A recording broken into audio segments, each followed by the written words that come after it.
মিশরের সাথে আর্জেন্টিনার নাটকীয় জয়ের পর সাধারণ দর্শকের পাশাপাশি উল্লাসে মেতেছেন দেশের শোবিজ তারকারা। ভাঙা পা নিয়ে টেলিভিশনের সামনে বসে প্রিয় দলের খেলা উপভোগ করেছেন চিত্রনায়িকা পরীমণি। শারীরিক কষ্টকে পাশে সরিয়ে রেখে আর্জেন্টিনার জন্য তার উচ্ছ্বাস প্রকাশ করেন সামাজিক মাধ্যমে।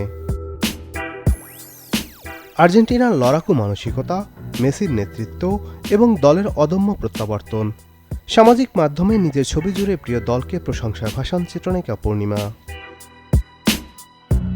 ভিন্ন বার্তা দিয়েছেন অভিনেতা চঞ্চল চৌধুরী।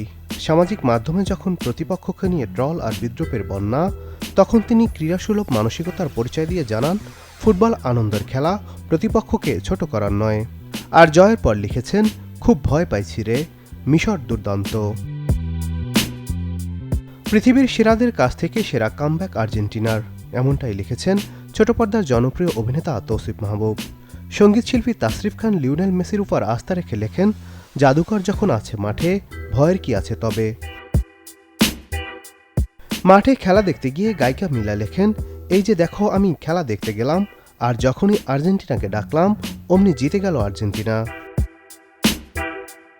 ম্যাচের উত্তেজনা সামলাতে না পেরে ছোট পর্দার জনপ্রিয় অভিনেত্রী কেয়া পায়েল লিখেছেন, আমার হার্টবিট ফাস্ট হয়ে গেছে। অন্যদিকে মেহজাবিন চৌধুরী এবং তার ছোট বোন মালাইকা চৌধুরী ছিলেন দারুণ উচ্ছ্বসিত। Desk report, channel 24।